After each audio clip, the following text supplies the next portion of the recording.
আল্লাহু লা ইলাহা ইল্লাহু, আল্লাহ হলেন তিনি যিনি ছাড়া আর কোন মাবুদ নাই, আর উপাস্য নাই।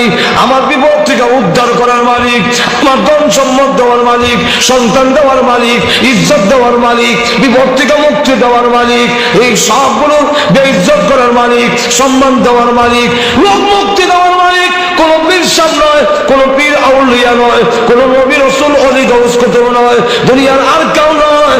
সকল কিছুর মালিক হলেন একমাত্র কে? আল্লাহ।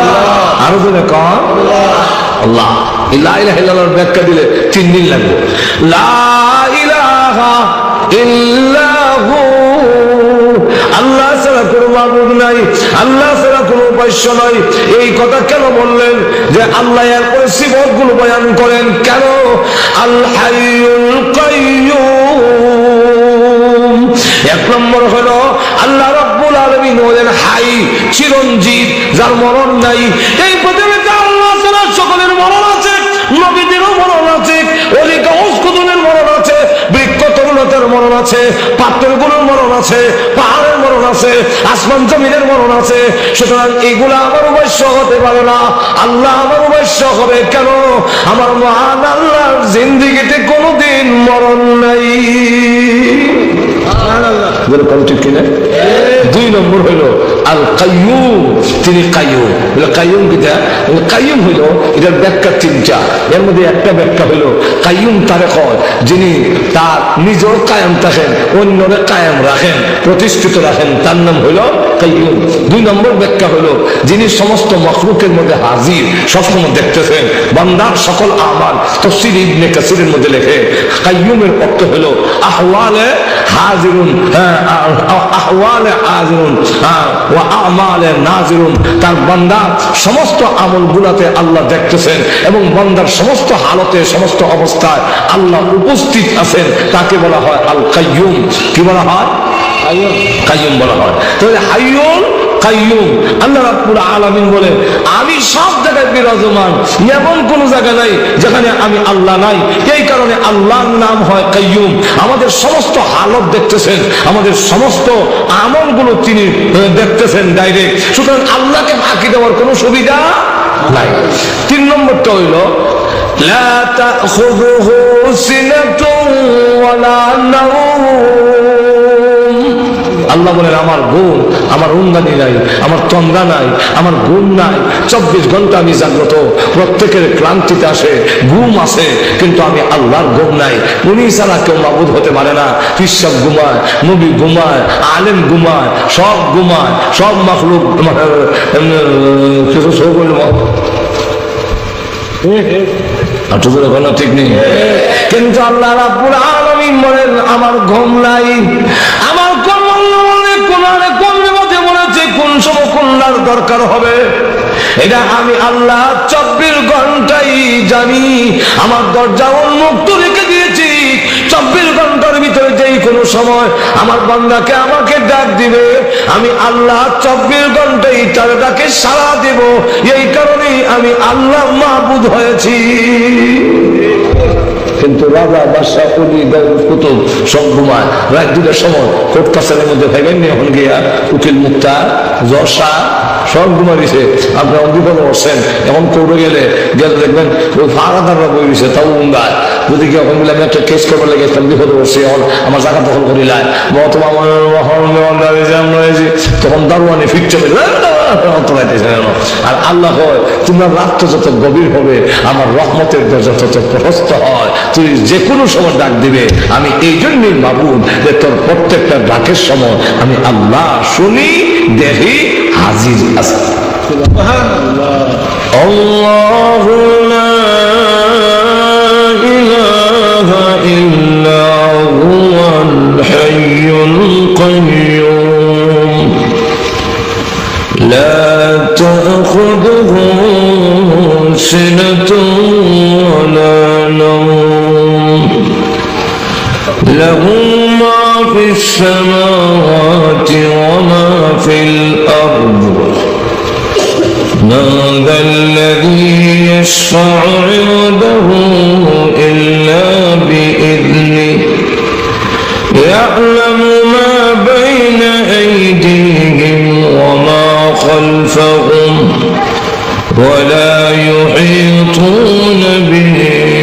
شيء من علمه إلا بما شاء وسع كرسيه السماوات والأرض ولا يؤوده حفظهما وهو العلي العظيم.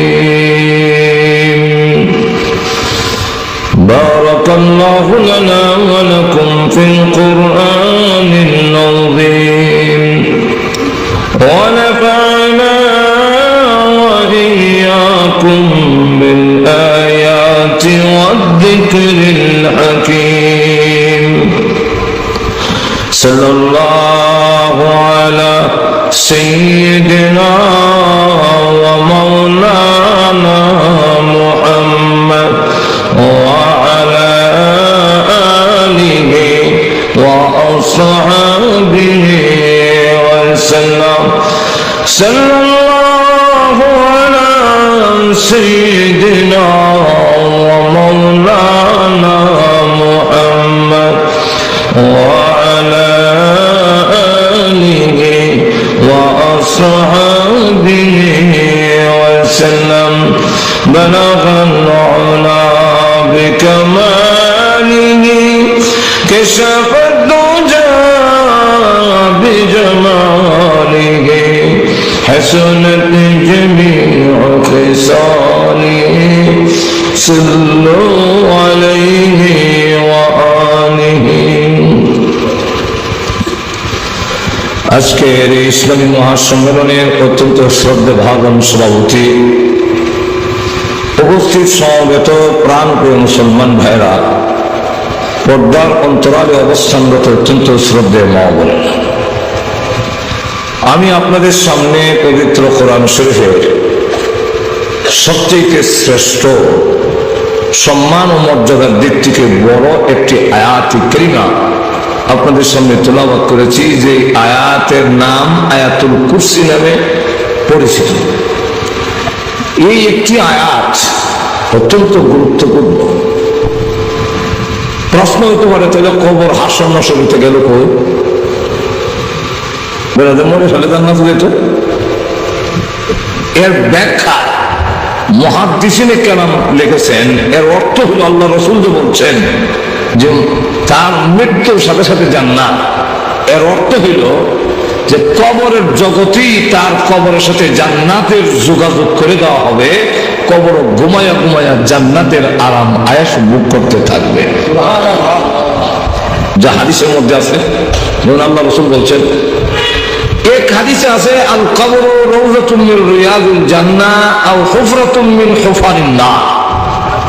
কবরটা কারোর জন্য জান্নাতের বাগান হবে, আর কারোর জন্য জাহান্নামের গাড়া হবে। যেমন আরেক হাদিসের মধ্যে আল্লাহ রাসূল বলেছেন, কবরের প্রশ্নের জবাব দেওয়ার পরে ফেরেশতা এসে যখন বলবে, ইয়াতিহি মালাকান ফায়ুজলিসানিহি, দুজন ফেরেশতা আসবে, এসে তাকে বসাবে। বসানোর পরে জিজ্ঞাসা করবে, মান রাব্বুকা? ফায়াকুলানে লাহু মান রাব্বুক, তোমার রব কে ছিল? ওই সময় যদি উত্তর জবান দিয়া আয় রব্বি আল্লাহ, রব্বি আল্লাহ, তো অত সহজ। প্রত্যেকটা মানুষের ইংলিশ হোক, উর্দু হোক, আরবি হোক, বাংলা হোক, নাগরি হোক, ফার্সি হোক, কবরে যাওয়ার পরে সকল ভাষা বাতিল হইয়া প্রত্যেকটা মানুষের জবান দিয়া তখন আরবি ভাষা জারি হয়ে যাবে। আপনারা বলতে পারেন, হুজুর আমরা তো আরবি শিখছি না, কেমনে আইব? বাংলা ভাষা কিতাব ও আফইরা শিখছেন না এর আগে? হ্যাঁ, বুঝিনি করবা? আম্মা, আব্বা, পানি, খাওন, এটা টেবিল, এটা চেয়ার, এটা ও আফইরা সেরা শিখছেন না আগুই গিলেছেন? আর টুকুরে কন কেমনে শিখলেন? এই যে আপনারা শিখলেন, এইভাবে বললেন, এটার নাম মাইক, এটার নাম টেবিল, এটার নাম চেয়ার, এটার নাম পানি, এটার নাম খাওয়ান, এটার নাম মোবাইল। এটা কি আপনি অক্ষর শিক্ষা বাংলা এরপরে বানান কইরা এরপরে মোবাইল বানান করে শিখছেন? খুব অসুবিধা। শ্রোতা তো কিছু হইল সচেতন তখন লাগে। এক কথায় আমরা ও আ করবার আগেই আমরা বাংলা ভাষা আমাদের জবানে জারি হয়ে গেছে। এটা কেউ শিখায় নাই, এটা শিখাইছেন আল্লাহ। কোন কে আর কোন আল্লাহ নিজে বলেন একা একা খলাকাল ইনসান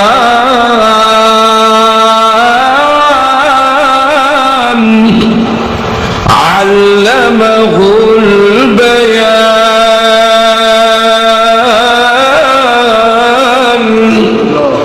মানুষ সৃষ্টি করেছেন আর মানুষকে তার ভিতরে যা লুকাইল আছে তা প্রকাশ করার যোগ্যতাও আল্লাহ রাব্বুল আলামিন দান করেছেন। মানুষ ও আ এ বি সি টি আলিফ বা তা সা এটা কইরা ভাষা শেখার আগে তার জবান দিয়ে যে দেশের জন্ম হয় ওই দেশের ভাষা অটোমেটিক তার ভিতর থেকে যেটা বের হয়ে আসে, এটা দুনিয়ার কোন মানুষের শিক্ষা দেওয়া নয়, এটা মহান আল্লাহর শিক্ষা দেওয়া। একটু জোরে কম। আল্লাহ নিজে বলছেন আরে ভাই আল্লামাল ইনসানা মা লাম ইয়ালাম। আল্লামাল ইনসান মানুষকে আল্লাহ শিক্ষা দিয়েছেন মা লাম ইয়ালাম, এ যা জানতো না তা আল্লাহ শিক্ষা দিয়েছেন। আমি কিছুই জানতাম না, এমন ভাবে পৃথিবীতে এসেছিলাম।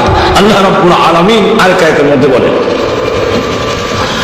والله أخرجكم من بطون أمهاتكم لا تعلمون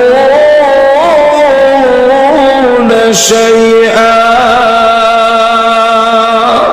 আল্লাহ রাব্বুল আলামিন বলেন আল্লাহু আখরাজাকুম মানুষকে আল্লাহ বের করে এনেছেন কোত্থেকে মিন বুতুনি উম্মাহাতিকুম মা পেট থেকে বের করে এনেছেন লা তা'লামুনা শাইআন সে কিছুই জানতো না, সে কিছুই জানতো না, সবকিছু শিক্ষা দিয়েছেন কে? আল্লাহ। আর তো বলে কার? আল্লাহ শিক্ষা দিয়েছেন। তাহলে যেমনি ভাবে বাঙালি মার ঘরে জন্ম হইলে এই বাচ্চা অটোমেটিক বাংলা বলে, যেইভাবে আরবি মার ঘরে জন্ম হইলে সে তার অটোমেটিক জন্ম করে তাকে আলিফ বা শেখানোর আগে আগেই সে যেভাবে আরবি বলে আরবিতে নাম বলতে থাকে। কথা বলছেন বাংলাদেশে জন্ম হইলে আব্বা আম্মা হতো, এখানে আবুল আবি উম্মি এগুলা বলবে। যদি ইংলিশ হয় মাদার ফাদার ইটা বান ঘুরে ঠিক আগে মাদার ফাদার সিস্টার মিস্টার যা আছে আঙ্কেল আন্টি যা আছে সব শিক্ষা লায়। এগুলা মা শিখাইছে না, উনি তোমার আন্টি, উনি তোমার আঙ্কেল, ইটা শিখাইছে না। হ্যাঁ আমরা অটোমেটিক তার জবান বের হয়ে আসে।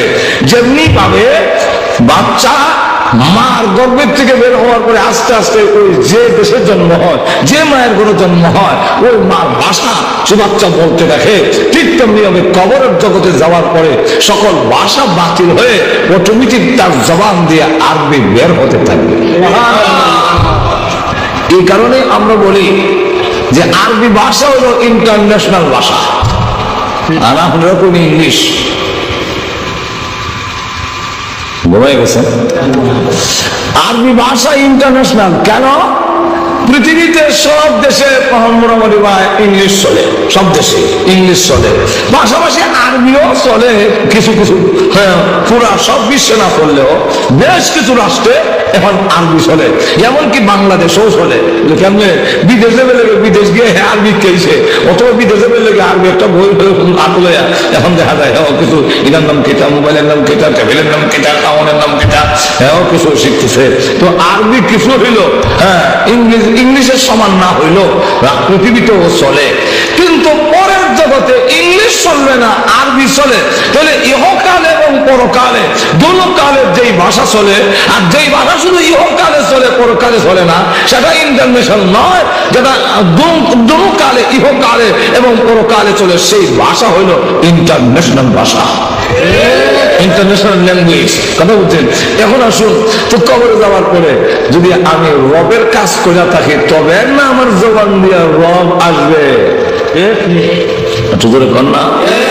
আর যদি আমি রবের কাজ না করে থাকি তবে রব আসবে না। তো যে মাত্র ফেরেশতা বলবে আমার রব্বুকা, সে বলবে রব্বি আল্লাহ, রব আমার আল্লাহ। আর তো জোরে কর না রব আল্লাহ। পালনেওয়ালা কে ছিল? বলে আল্লাহ, প্রভু আমি 5 ওয়াক্তের নামাজে জায়গায় জায়গায় রব বলেছি, নিয়ত বান্দার পরে বলেছি আলহামদুলিল্লাহি রাব্বিল আলামিন।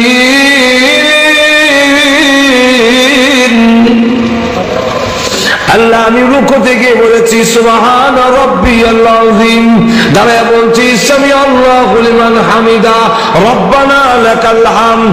আল্লাহ আমার 3টা হালত, 3টা অবস্থায়, মানুষের 3 হালত, একটা হলো দাঁড়ানো, আরেকটা হলো রুকু, আরেকটা হলো বসা বা সিজদা।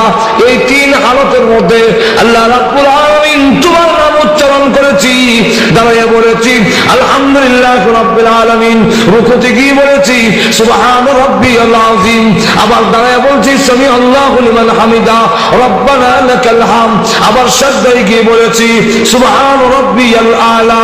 বারবার তারা রবের কথা উচ্চারণ করেছে এবং রবের আকীদার উপরে ছিল, এই বিশ্বাস ছিল দুগানে আমার ভালো না, আমাকে চাকরি আমাকে ভালো না, আমার পালনেওয়ালা একমাত্র আল্লাহ। আর তো জোরে কর আমাদের সকলের রব কে? আল্লাহ। যে চলবে তেমনি তার জবান দিয়ে আসবে রাব্বি আল্লাহ। যখন জিজ্ঞাসা করবে ওমা দীনুকা, তোমার ধর্ম কি ছিল, কোন ধর্মের তুমি কোন মতাদর্শের অনুসারী ছিলে, এই সময় যখন বলে আমি নিরপেক্ষ আসলাম, সর্বত ধর্ম নিরপেক্ষ। ধর্মের বেলায় আমি নিরপেক্ষ, মানে আমি কোন ধর্মই না। রাস্তারা করবো ধর্মের নাম শুনলাম, নিজের ধর্মের নাম তো শুনছি না, সেগুলো আমার নিরপেক্ষ। ওর তো খ্রিস্টান এলে, ইহুদি নেলে, হিন্দু নেলে, বুদ্ধ, মাজুরে কম ঠিক না, একটা না একটা হতো দেখো নিরপেক্ষ বলে কোনো পক্ষই না। এটা আবার কোন পক্ষে? এটা গায়ে না, এটা বলদ না, এটা মাছ কান দেওয়া না, পিছিয়ে দেওয়া না, এটা আবার কোন আন্দাজে আছে না।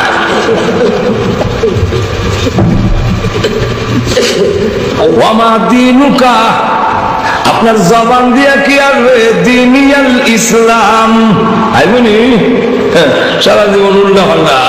আর কবর নিবার সময় এমনি মুল্লারে দেখতে পারে না, মুল্লার পোশাকও দেখতে পারে না, যত দুষ আছে খালি বইয়া বইয়া মুল্লার আর দুষ তালাশ করবো।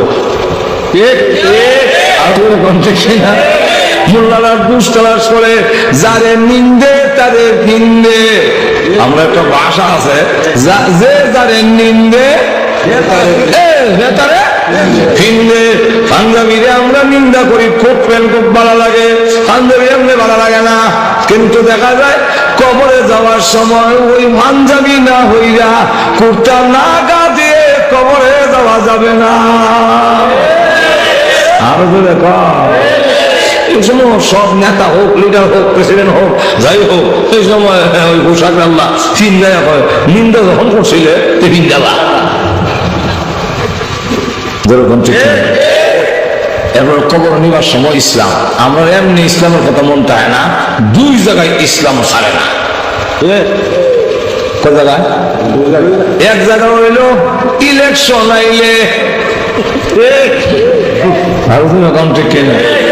এই সময় দেখবেন সব ইসলাম আওয়ামী লীগে কয় কোরআন সুন্নাহ বিরোধী আইন পাস করবো না, আর আজকে 5ম সংশোধনী আইন বাতিল করে 72-এর সংবিধান নিয়ে আসবে। পাস হয়ে গেছে, পাস হয়ে গেছে। কথা বলছেন বিএনপিও লেখে ইসলামী মূল্যবোধ, ইসলামের বলে মূল্য দিত, অথচ নিজে পারে না। আর জাতীয়বাদী রাষ্ট্রীয় ধর্ম ইসলাম, রাষ্ট্রীয় ধর্ম ইসলাম, রাষ্ট্রীয় ফল হইল কাঁঠাল, রাষ্ট্রীয় পাখির নাম হইল, জাতীয় পাখির নাম হইল, এটার নাম দোয়েল। দোয়েল জাতীয় পাখি, কোয়ার আগে যেমন গাছও থাকতো, এখন গাছ হইতে হয়, দালান কোটাও হইছে না। ঠিক তেমনি হবে রাষ্ট্রীয় ধর্ম ইসলাম, জাতীয় ধর্ম ইসলাম, এটা ঘোষণা করে আগে যে অবস্থা আছে এখনো একই অবস্থায় আছে, এটার আর কোনো উন্নতি হয়েছে না। যেরকম ঠিক কিনা? এরপরে আবার দেখা যায় ওই সময় স্লোগান দেয় লা ইলাহা ইল্লাল্লাহ, নৌকার মালিক তুই আল্লাহ। এরপরে দেখা যায় আবার আলোচনা হয় দানের শীষে বিসমিল্লাহ, মাঝার জন্য ঠিক। এরপরে করবো আল্লাহ আল্লাহ বলিয়া জাল বুট দিয়ে বাস করে বলিয়া। তখন এই সময় মাজার জিয়ারত চৌকি না থাকলে আর কোনো একটা চৌকি আনিলে বেগম সামনে দেওয়া যান আলমারির ভিতরে কোনো পুরান চৌকি উঠে আসেনি, দেওয়া যায় তিলা ফুলা রয়েছে চৌকি। লজ্জা হয় না?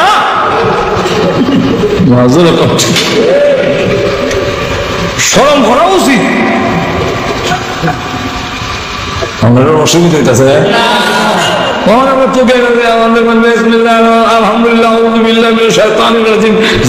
সব কইয়া এই সময় ইসলামের লেখা শাহজালাল মনে হয় যেরকম ঠিক না। শাহজালাল কি চাইছিল আকাম খুব করবো লেগিয়া। এরপরে যাই হোক দেখবেন যায় আতর তো লাগাও, কাপড় বল ভালো করে দাও, গোসল গোসল দাও। একজনই নবসব দিয়ে দেখি যে কয়েকটা মাটির ডিলা আর খিলাই লয়ে গেছে। খিলাই বুঝুন না আপনারা দাঁত যাই হবে কিতাব না আপনারা খিলাই তো যা খিলাই লয়ে গেছে এক নেতারে গোসল করে। তো আমি যে গেলে আমি নবসব কিতাম চুল খানি জামা দিলে ময়লা বাড়ি বইটা জিলা লয়ে দিত। আমি জিতা থাকতো জিন্দিগি তো জিলা লইছে না ওহনারিতে তো মুখ চালাম নাই এমনি তো এতে দাও তাহলে হোম মুখ চালাতে চা। এরপরে আবার ভালো করে কাপড় কোন ফলাইয়া এরপরে আতর দেয়ালে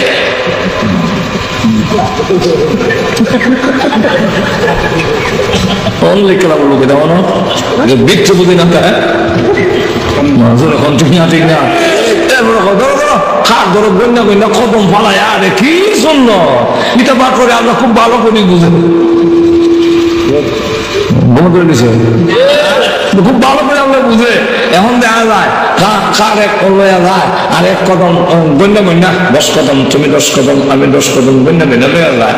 আর সকলের মুখ লা ইলাহা ইল্লাল্লাহ লা ইলাহা ইল্লাল্লাহ খবর লাগবে বিসমিল্লাহ ওয়ালা মিল্লাতি রাসূলিল্লাহ সারা জীবন উল্লেখ আল্লাহ ওহন কই মিল্লাতি রাসূলিল্লাহ তারা খবর আছে ছয়া যাও সিবালিল্লাহ যে কারে হয় বুঝিলাই বা ছয়া যাও।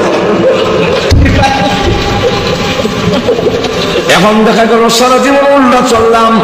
যদি আমি আল্লাহর বিধান মধ্যে চলে থাকি আমার জবানে অটোমেটিক বের হয়ে আসবে দ্বীনিয়াল ইসলাম। দ্বীনিয়াল একবার জিজ্ঞাসা করা হবে আমার নবীকা তোমার নবী কে ছিল বলে দিল।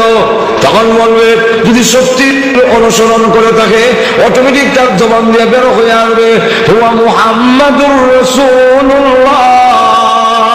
এমনি আল্লাহ ডাক দিয়া বলবেন আয়ুনাদি ইউনাদি মিনাস সামা আন সাদাকা আবদি।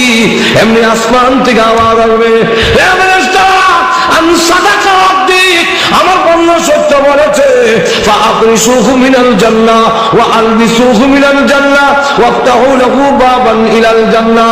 তাকে বেহেশতের পোশাক পরাইয়া দাও, বেহেশতের বিছানা বানাইয়া দাও, বেহেশতের দিকে দরজা খুলে দাও। আর যেই মাত্র দরজা খুলে দেওয়া হবে এমনি দেখা যাবে জান্নাত থেকে সুঘ্রাণ আসতে থাকবে। জান্নাতের কার্পেট বিছিয়ে দেওয়া হলো, জান্নাতের পোশাক দিয়ে দেওয়া হলো। আর বলবেন লাম কানাউমাতিল আরুস। আল্লাহ রাসূল বলেন বলা হবে তুমি এমন ভাবে ঘুমাও যেইভাবে বাসর রাত্রিতে দামান ঘুমায় তুমি ঘুমাও 40,000 বছরের ভিতরে কবরের ঘুম ভাঙতে কেউ আসবে না। তাহলে কবরের মধ্যে জান্নাতের কিছু আরাম পাইছেনি হলো ওই হাদিস এখন কিছু বুঝেছি না আপনারা।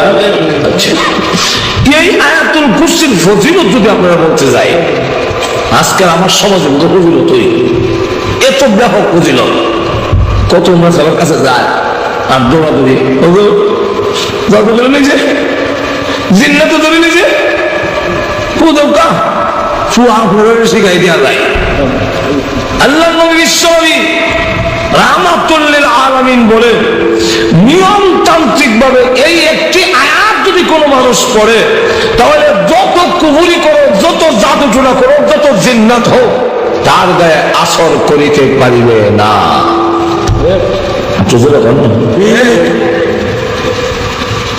আবু হুরায়রা রাদিয়াল্লাহু আনহু ওনাকে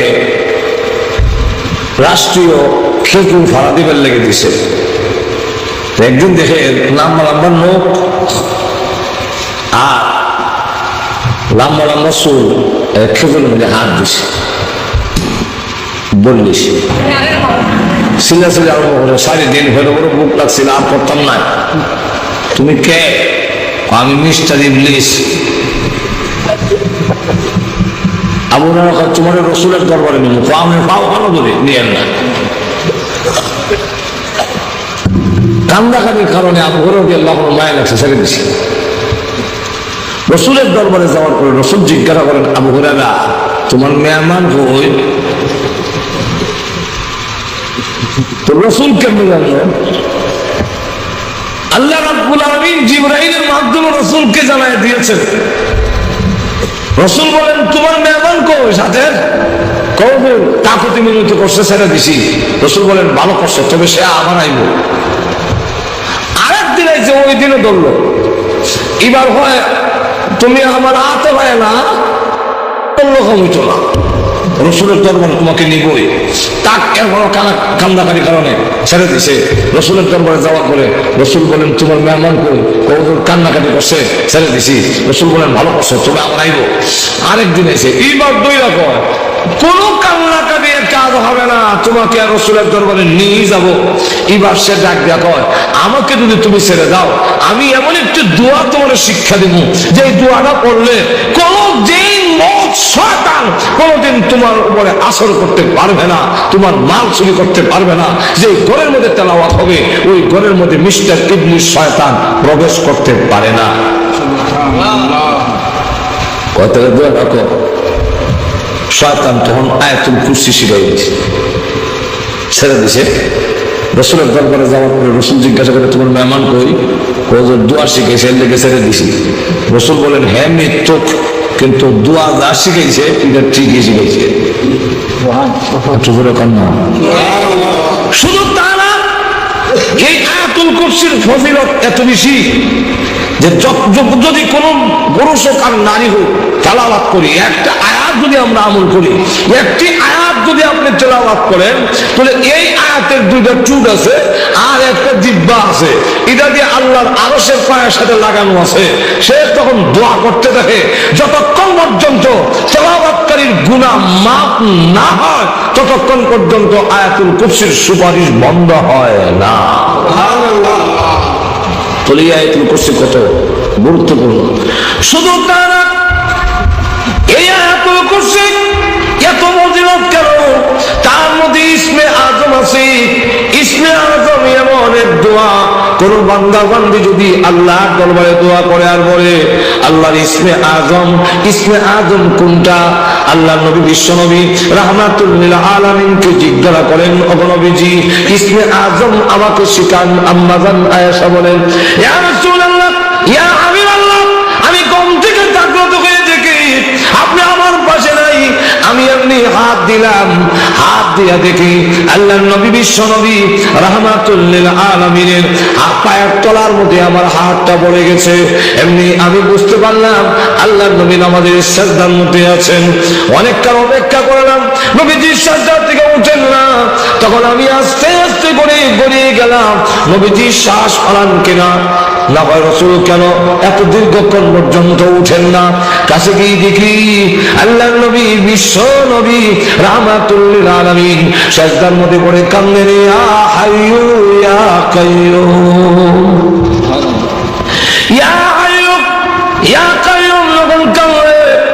আম্মা আয়েশা সিদ্দিকা রাদিয়াল্লাহু আনহা বলেন, তখন আমি বুঝতে পারলাম আল্লাহর নবী এখনো জিন্দা আছেন, কিন্তু দেখা গেল এত লম্বা সিজদা দিয়েছেন। আল্লাহর নবী বিশ্ব নবী সিজদায় পড়ে আছেন, এদিকে দেখা গেল সাহাবীরা আযান দিয়ে জামাতের জন্য অপেক্ষা করতেছে, বারবার হুজুরের শরীরের দিকে তাকায়। আল্লাহর নবী বিশ্ব নবী আসতেছেন না। সকলে ভাবলেন আল্লাহর নবীর মনে হয় আজকে ঘুম ছাড়েনি। তো আবু বকর সিদ্দিক রাদিয়াল্লাহু আনহুকে বললেন, ও আবু বকর, আপনি একটু ডাক দেন রাসূলকে ঘুম থেকে ওঠার জন্য।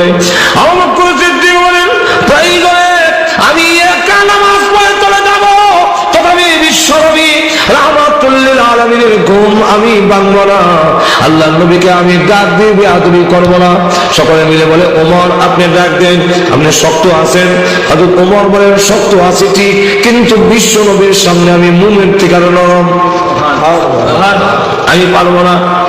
শেষ পর্যন্ত সকলে মিলে বলেন, বিলাল তুমি আমাদেরকে বলেছো হাইয়া আলাস সালাহ হাইয়া আলাল ফালাহ, আসসালাতু খায়রুম মিনান নাওম, ঘুম থেকে নামাজ ভালো, ঘুম থেকে নামাজ ভালো। ও বিলাল যাও তুমি রাসূলকে গিয়ে আহ্বান করো, ঘুম থেকে উঠাও। হযরত বিলাল রাদিয়াল্লাহু আনহু বাধ্য হয়ে কেমনে ডাক দিবেন, তুমি কি জান হয়ে যায়। আবার সকলে মিলে যখন ওনাকে দায়িত্ব দেওয়া হলো, উনি এমনি হুজুরা শরীফের সামনে দিয়ে আসা যাওয়া করে আর নিজে নিজে বলে, আসসালাতু খায়রুম মিনান নাওম, ঘুম থেকে নামাজ ভালো, ঘুম থেকে নামাজ ভালো। বিশ্ব নবী তো ঘুমে নয়। হযরত বিলাল আযানের আওয়াজ শুনে নবীজির সাজদা থেকে মাথা মোবারক উঠালেন, হুজুরা শরীফ থেকে যখন বের হলেন, বিলাল রাদিয়াল্লাহু আনহু আল্লাহর নবী বিশ্ব নবী রাহমাতুল লিল আলামিনের চেহারার দিকে তাকায় বলেন, ইয়া রাসূলুল্লাহ আমাকে মাফ করে দিন, আমি ভুল করেছি, আমি অন্যায় করেছি, আমি মনে করেছিলাম আপনি ঘুমে, কিন্তু আল্লাহর কসম করে বলে আপনার চেহারায় প্রমাণ করে আপনি ঘুমান নাই, আপনার চেহারা মোবারক করে গিয়েছে, যেমন বোঝা যায় রক্ত আপনার চামড়া পেটে বের হয়ে যাবে, এমন হয়েছে। কেন গো নবী আপনি এত লম্বা সাজদা কেন করেন, আল্লাহর দরবারে কেন কাঁদলেন? আল্লাহ রাব্বুল আলামিন তো আপনার গুনাহ মাফ করে দিয়েছে। আল্লাহর নবী বলেন, ও বিলাল আল্লাহ যে আমাকে মাফ করে দিয়েছেন, আমি কি মহান আল্লাহর শুকরগুজার বান্দা হব না? আম্মা জানা আয়েশা সিদ্দিকা রাদিয়াল্লাহু আনহা আল্লাহর নবী করে আসার পরে প্রশ্ন করেন, ইয়া রাসূলুল্লাহ ইয়া হাবিবাল্লাহ আপনি সাজদায় পড়ে আল্লাহর দরবারে কাঁদলেন, ইয়া হাইয়ু ইয়া কাইয়ুম বলে, আমাকে ইসমে আজম শেখান না গো। আপনি বলেছেন ইসমে আজম পড়ে যদি কেউ দোয়া করে তাহলে ওই দোয়া আল্লাহর দরবারে কবুল হয়ে যায়। আপনি ইয়া হাইয়ু ইয়া কাইয়ুম পড়লেন কেন, ইসমে আজম কেন পড়লেন না? আল্লাহর নবী বলেন, আয়েশা এখন থেকে দেখে তুমি ওই ইসমে আজম শিখে ফেলেছো। এই দুইটা নাম হলো ইসমে আজম। আল্লাহ রাব্বুল আলামিনের দুইটি নাম হাইয়ু আর কাইয়ুম। কোন বান্দা বান্দি যদি দোয়ার সময় তিনবার বলে ইয়া হাইয়ু ইয়া কাইয়ুম ইয়া হাইয়ু ইয়া কাইয়ুম, আল্লাহ বলেন আমার বান্দা বান্দির দোয়া কবুল না করবে, আমি মহান আল্লাহর শরম লেগে যায়। তাহলে চিন্তা করেন ইসমে আজম এমন এক ক্ষমতা, কেউ যদি ইয়া হাইয়ু ইয়া কাইয়ুম এর ভালো করে আমল করতে পারে, পদ্ধতি আছে, উল্টো পাল্টা করেন না বিপদ হবেন। যদি কেউ আমল করতে পারে, এমন ক্ষমতা অর্জন করতে পারে যা জিন্নাতেও পারে না, যা প্লেন দিয়ে করা সম্ভব না।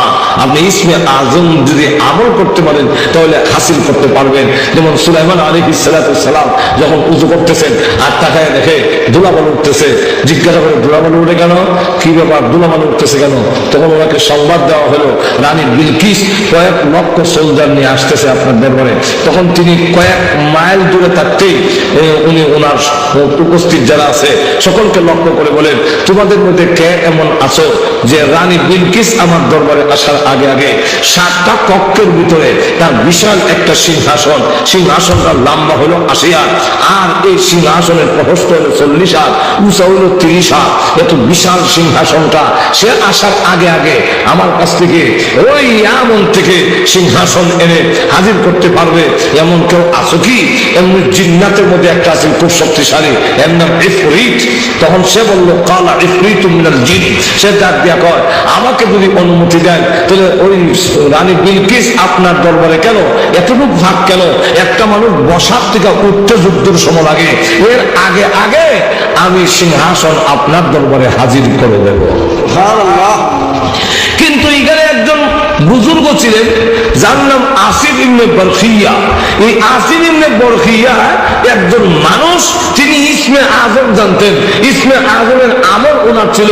উনি বলেন, ওগো সুলাইমান নবী, জিন্নাতের মধ্যে সবচেয়ে শক্তিশালী যে, সে তো বলছে যে একটা মানুষ বসার থেকে দাঁড়াইতে যুদ্ধের সময় লাগে, এর ভিতরে এনে হাজির করবে, আর আপনি যদি আমাকে অনুমতি দেন চৌকে পাতি দিলে যুদ্ধের সময় লাগে, এর ভিতরে রানীর বিলকিসের সিংহাসন আপনার দরবারে আমি হাজির করে দেব।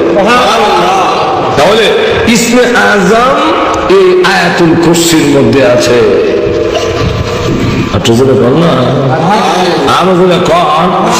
এখন ফজিলত করতে গেলে আজকের দিনে আজকে আমার সময় শেষ হয়ে যাবে। এই আংশিক ফজিলত কইলাম। এবার আসুন এই আয়াতের এত ফজিলত কেন, এই আয়াত এত গুরুত্বপূর্ণ কেন? কেনটার কারণ হলো এই আয়াতের মধ্যে মহান আল্লাহ 10টা কোয়ালিটি, যে কোয়ালিটি না থাকলে একজন মাবুদ হতে পারে না। মাবুদ এমনি ইচ্ছা করলে হওয়া যায় না। যে কোনো লোক যদি কয়ে বলে আমি খোদা, চলবে? আমার ঘুমোতে দিচ্ছে না, আর তোর জন্য কম অসুবিধা হইতেছে।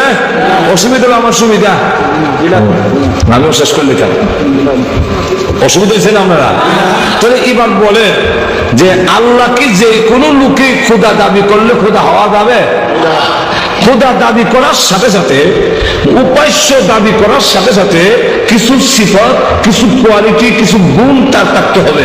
আল্লাহ কাছে আটকাই নিল, কারণ খোদা দাবি করো দাঁড়ায় থাকতে পারলো না। হ্যাঁ, একজন মহিলা মা সে দাঁড়ায় কয় তোমাকে আমি খোদা মানতে পারি না। বলে কেন না? আমি খোদা না? বলে না। কেন? তুমি যদি খোদা হবে তো তোমার নাকের সেন্টারটা ঠিক করে মানে যায় না কেন? এমন বম্বাস্টিক মাথায় নাকটা লেগে। যে নিজের নাকটারই সাইজ করে বানাইতে পারে না, যে তার নিজের চামড়ার কালারটা আকর্ষণীয় কালার করতে পারে না, সে আরেকজনের উপাস্য হতে আল্লাহু আকবার। আসিয়া যখন বলে আমি ফেরাউন মানি না, ফেরাউন বুঝানোর করে ব্যর্থ হইয়া তার শ্বশুর শাশুড়িকে আনছে। আইনা বলে আপনাদের মেয়েকে বোঝাইয়া দেন সে আমাকে মানে না। তখন মা বাপ কয় আসিয়া ফেরাউনকে মেনে নাও, খুদা মানলে অসুবিধা কি? বনি কীর্তির মধ্যে ফেরাউন হলো সবচেয়ে সম্মানী ব্যক্তি, সে খুদা হয়েছে। আর তুমি যদি তাকে মেনে নাও, তুমি হইলে কওমে আমালিকার একজন মহিলা, সুতরাং তোমারও তো সম্মান কম হবে না। ফেরাউন যদি খুদা হয়, তুমি তো খুদার বউ খুদি, ঈশ্বরের বউ ঈশ্বরী, ভগবানের বউ ভগবতী, ঠিক কিনা? গড়ের বউ গণেশ, কথা বলছেন? তাহলে খুদার বউ খুদি, অসুবিধা কি? তো আসিয়া তখন ডাক দিয়া বাবাকে বললো তফসির মাঝারিতে আনছে। আসিয়া তখন ডাক দিয়া কয় যে আপনাদের দামানকে এই কথা বলেন, আপনাদের জামাইকে এই কথা বলেন, সে যদি খুদা হয়ে থাকে আমাকে একটা তাজ বানায় দেওয়ার জন্য, একটা মুকুট বানায় দেওয়ার জন্য, যে মুকুটের সামনে থাকবে সূর্য, পিছনে থাকবে চন্দ্র, সাইডে থাকবে তারা, তারাই নালক খেয়ে দিব। তখন আসিয়ার মা বাপ কয় এটা তো সম্ভব না, এটা তো পারতো না। কিন্তু এটা না পারলে আপনাদের স্বামী, আপনাদের দামান, আপনাদের জামাই খুদা হওয়া সম্ভব? আপনাদের এখন সম্ভব? কিন্তু আল্লাহ রাব্বুল আলামিন নবীদের কাছে যখন গিয়ে বলেছেন এটা হইতে হবে, সেটা হইতে হবে, আল্লাহ করে দেখা দিয়েছেন। যেমন হযরত সালেহ আলাইহিস সালামের সামনে গিয়ে সম্প্রদায়ের লোকেরা বলে আপনারা আল্লাহর দাওয়াত দেখবেন। হ্যাঁ, তো আপনারা আল্লাহকে বলুন শক্ত পাথরের ভিতর থেকে 10 মাসের গাভীন একটা উটনি বের করে দেওয়ার জন্য, 10 মাসের গাভীন একটা উটনির ভিতর থেকে না, পাথরের ভিতর থেকে বের করতে হবে। আর শুধু তা না, বের হওয়ার সাথে সাথে এটা বাচ্চা দিয়ে দিতে হবে। এটার উদ্দেশ্য হলো উনি পারবেন না, আল্লাহ পারবেন না। কিন্তু দেখা গেল বলার সাথে সাথে সালেহ আলাইহিস সালাম আল্লাহ এটা করে দেওয়ান, এমনি দেখে পাথরের ভিতর থেকে বিশাল একটা উটনি চিৎকার দিয়ে বের হইয়া বাচ্চা ওই দিক দিয়ে বেরিতেছে, পাথরের ভিতর থেকে উটনি বেরিয়েছে, বাচ্চা বেরিতেছে এই দিক দিয়া। এত বিশাল উটনি বের হয়েছে যে এটা থেকে পানি পান করতো, এই এলাকার খাল বিল পুকুরের মধ্যে যত পানি আছে সব শুকাইয়া দিত। আল্লাহ রাব্বুল আলামিন এই ক্ষমতা আসেনি আল্লাহ? আপনাদের এখন আসেনি না? নাই। তো দেখা গেল খুদা হইতে গেলে কিছু কোয়ালিটি লাগে, উপাস্য হইতে গেলে শুধু দাবি করলেই হয় না, কিছু কোয়ালিটি লাগবে। যেমন মূর্তি, আমাদের দেশে মূর্তিরে মাহবুব বানায়, মূর্তির সামনে গিয়া দাঁড়ায়, কাকুতি মিনতি করে, অথচ যদি জিজ্ঞাসা করা হয় তার মধ্যে উপাস্য হওয়ার মতো কোন কোয়ালিটি তার কাছে আপনাদের এখন কোয়ালিটি নাই। কেন নাই? যে এই যে মূর্তি যে দাঁড় করে রাখছে, 8-10টা হাত আছে, আর বড় বড় এক বুকের উকিল ব্যারিস্টার এটার সামনে গিয়া ভগবান ভগবান হরে কৃষ্ণ হরে হরে রাম হরে কৃষ্ণ হরে হরে হরে হরে হরে এটা করে। তার যদি জিজ্ঞাসা করা হয় তোমার উপাস্য যে, তার তো 8-10টা আপ আছে এবং তুমিও এমএ ভাস মাস্টার, তুমি এক বুকে, তুমি ব্যারিস্টার, তোমার খুদা কি ভাস? গোড়ার ডিম ভাস। যেরকম ঠিক কিনা?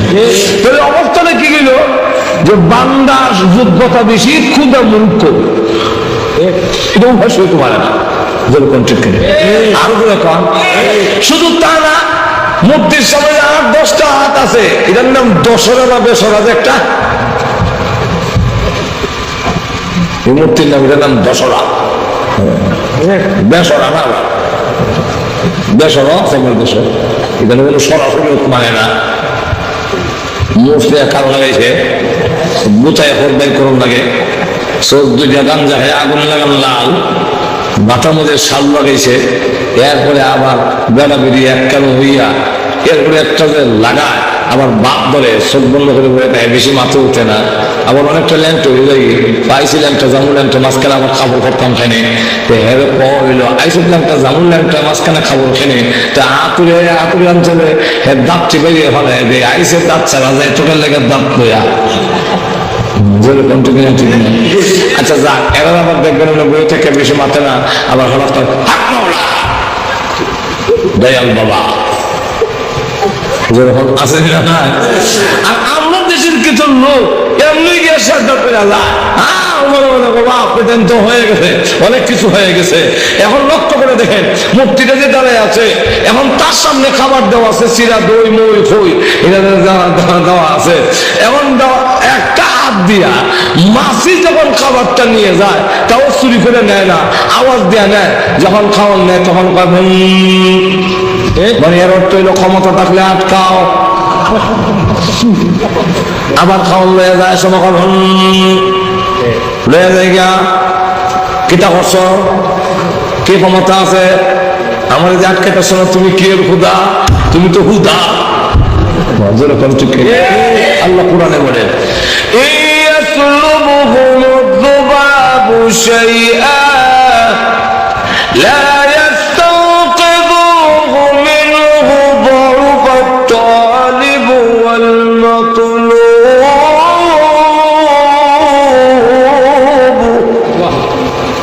তার সামনের থেকে মাসে খাবার নিয়ে যায়, তাহলে এটার মধ্যে ক্ষুধা হওয়ার কোন কোয়ালিটি, কোয়ালিটি মরা আমওয়াতুন গায়রু আহিয়া, এটা জিতা নয়, এটা মরা।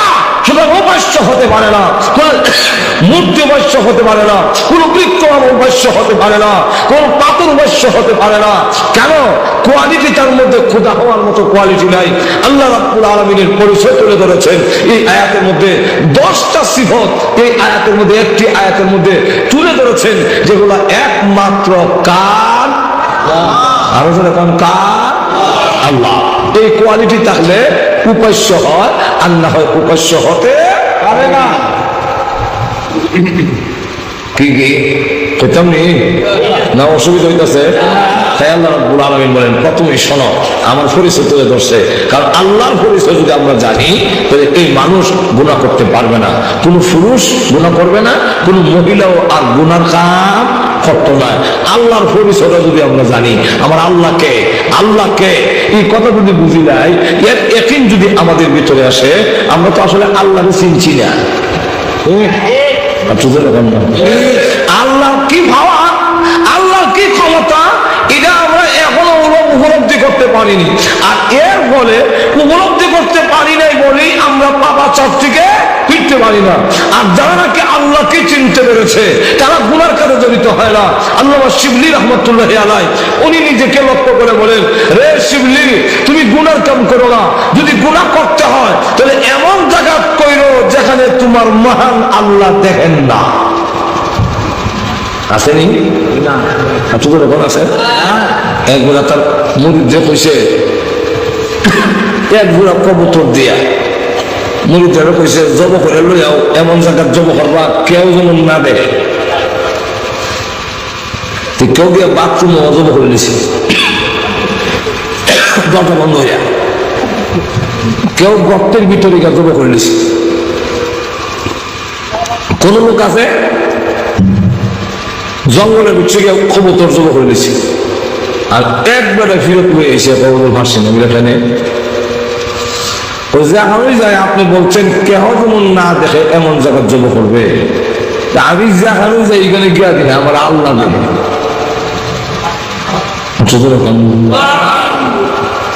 হ্যাঁ এত জব করলো আলিবারে করলো না এখানে, আল্লাহ দেখে আমি গোলাপ ছুঁই লাগে, আপনি বলছেন কেউ যেমন না দেখে।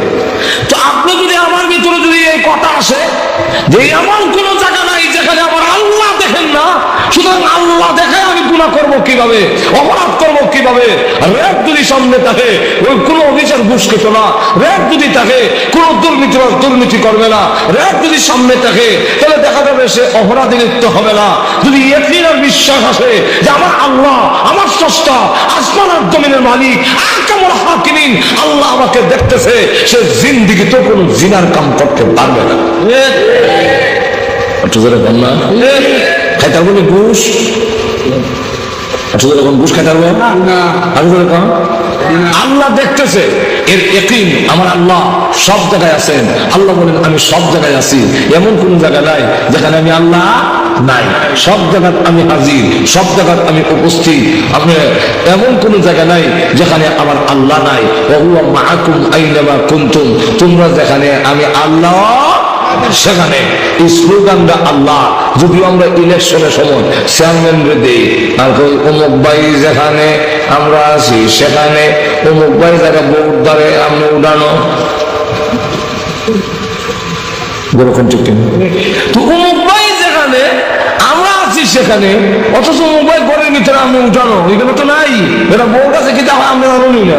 আল্লাহ বলেন এই স্লোগান আমার বন্দা আছে যেখানে আল্লাহ আছে, এত করে কন্যা আল্লাহ আছে, আমরা আছি যেখানে আল্লাহ সেখানে আছেন।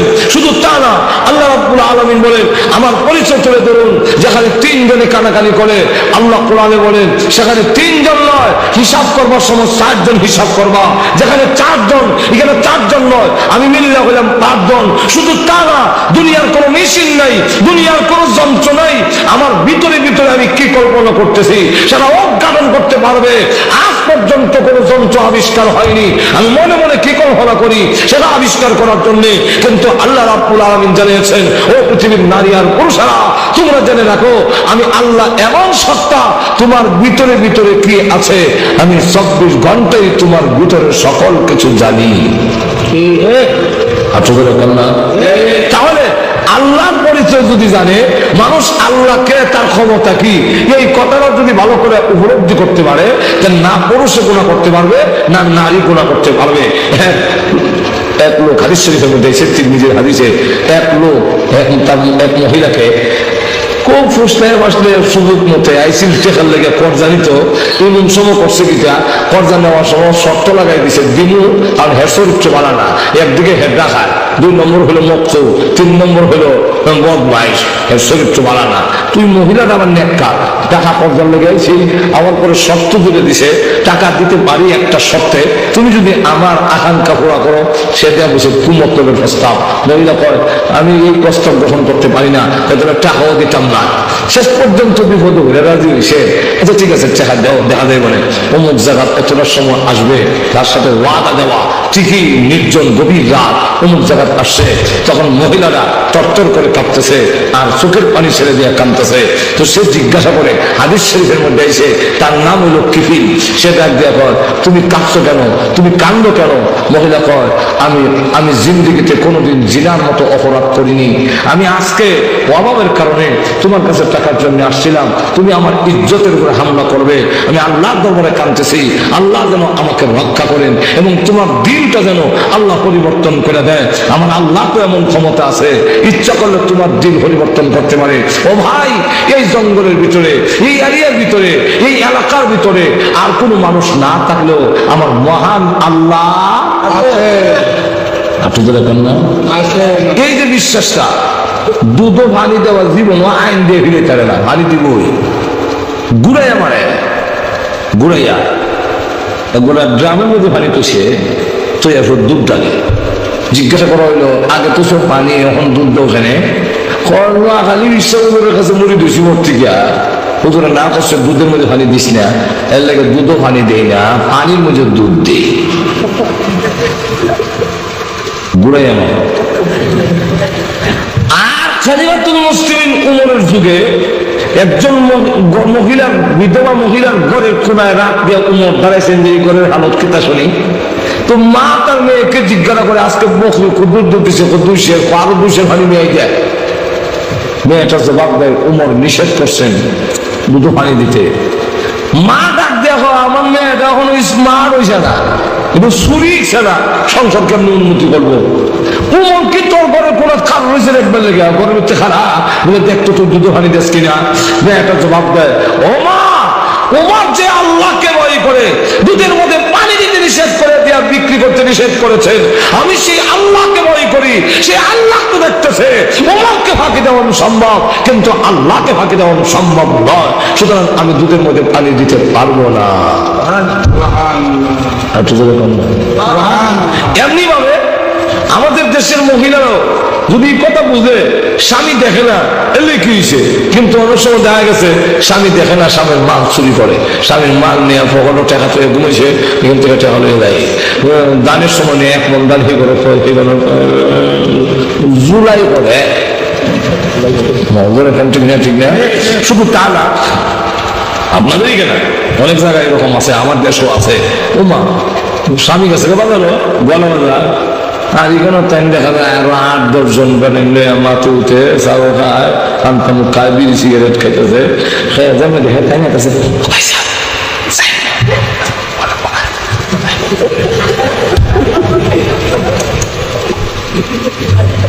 পয়সা কখন যাই গিয়া তাই না কাছে কিন্তু কোন মহিলা আল্লাহর পরিচয় যদি জানতে পারে সেই মহিলা কখনো জঘন্য অপরাধে লিপ্ত হবে না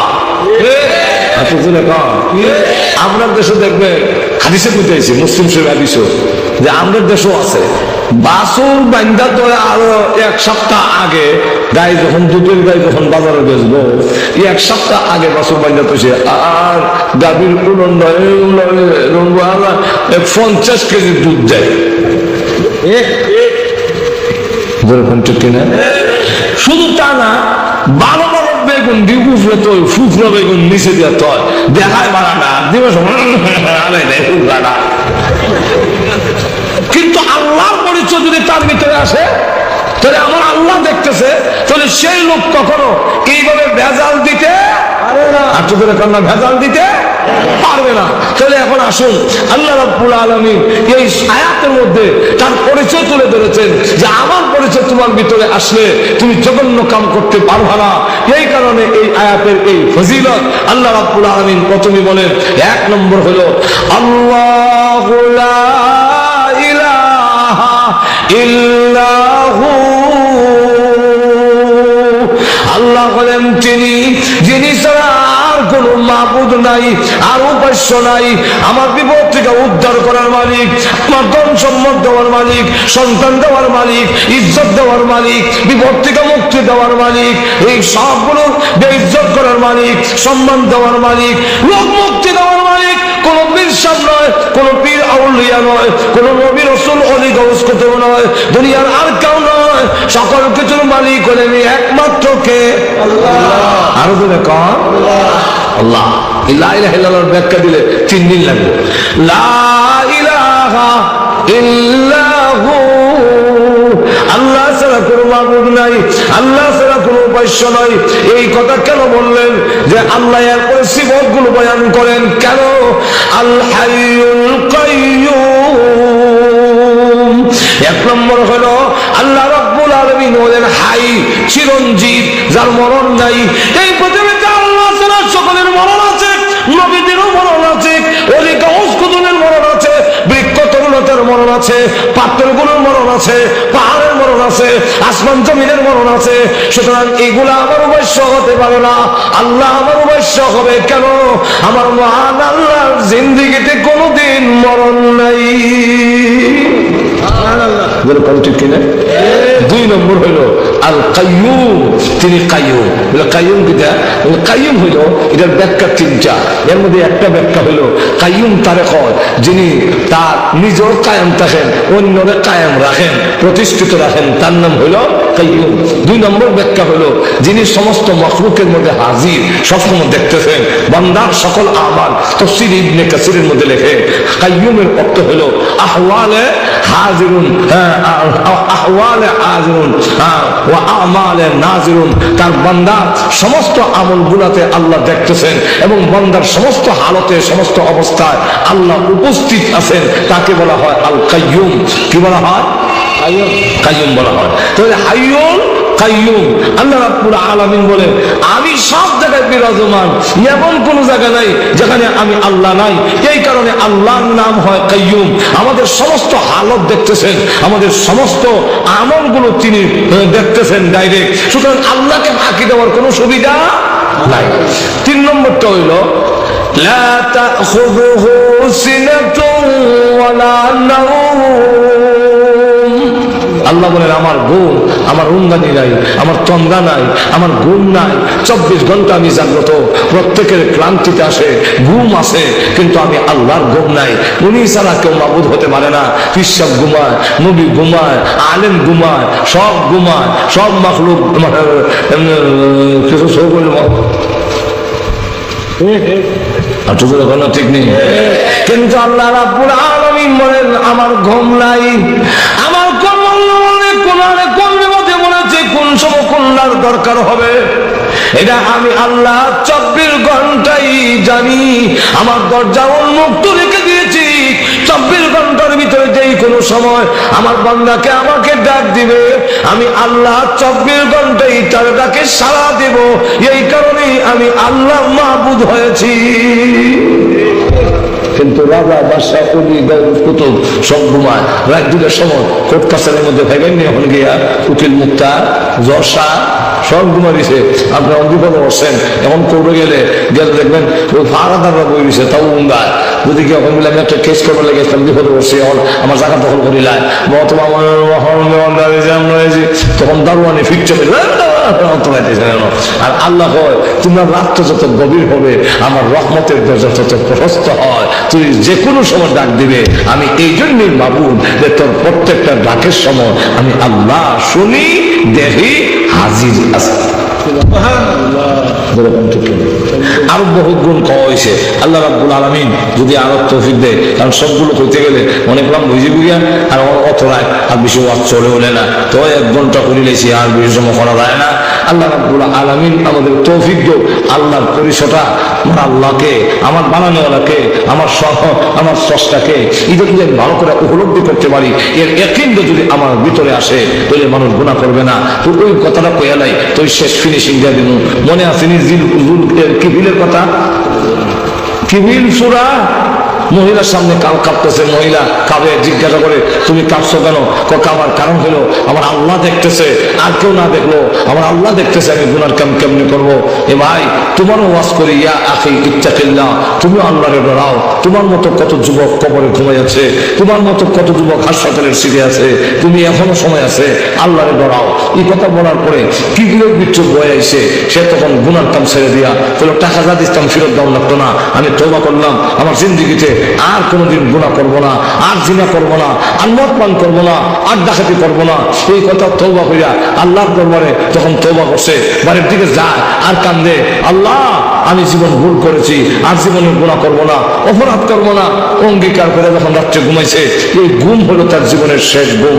আর ঘুম থেকে উঠলো না। যেই মাত্র ঘুম থেকে বিদায় হয়ে গেছে, এখন সকালে লোকেরা দৌড়াদৌড়ি করে আসতেছে। কেউ বলে আয় ডাকাতটা দেখায়, কেউ বলে আয় বদমাইশটারে দেখায়, কেউ আয় দেখায় এই মদ করটারে। কিন্তু আয়সা দেখে দরজার মধ্যে কে ফেরেশতা লেখা দিয়ে গেছে, তোমাদের কাছে কিফিল এখনো ডাকাত রয়ে গেছে, এখনো বদমাইশ রয়ে গেছে, কিন্তু মহান আল্লাহ গত রজনীতে তার তওবা কবুল করে জিন্দেগীর সমস্ত গুনাহ মাফ করে দিয়েছে। সুতরাং আমি যদি ওইগুলো বলতে পারি তাহলে অবশ্যই আল্লাহ রাব্বুল আলামিন আমাদেরকে মাফ করবেন।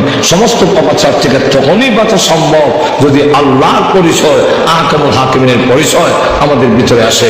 আল্লাহ আমাদেরকে তৌফিক দেন। ওয়া আখিরু দাওয়ানা আলহামদুলিল্লাহি রাব্বিল আলামিন। ইলু কোরআনের মাহফিল, ইলু হাদিসের মাহফিল।